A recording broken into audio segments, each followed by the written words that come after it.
a quintessentially British car, old school race fighter with a bodybuilder's wide-bodied fronted chest. This is the Aston Martin V8 Vantage. This is a handcrafted leather armchair with luxury opulence, with kind of cream leather gloves and the hustle of a street fighter. And it just looks so menacing. It's kind of an old school British thug fighter. I mean, just look at it. This particular car is a 1996 model. The engine of this car is a 5.3 litre handmade V8 engine.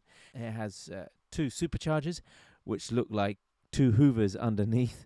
It produces 550 brake horsepower, and it's a heavyweight. It's a 2-ton heavyweight, and so that makes it much slower than its other competitors. But when it goes, it's like a thunderous storm, and it challenges any other rival, at least in its own time. Now, you might be thinking, right, okay, it's a classic old British thug car. It looks so pretty. Why hasn't it kind of been so successful as the others? I'm thinking about similar things. I haven't seen this in any of the James Bond franchise films, and you don't see many on the road either.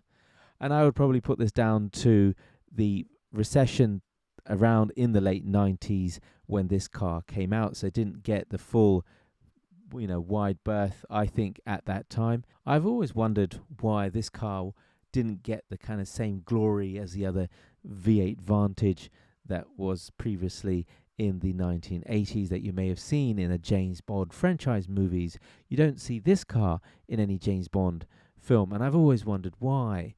You don't actually even see much of this car even on the roads, but when you do, you know that it's a British thoroughbred, and a very good one too.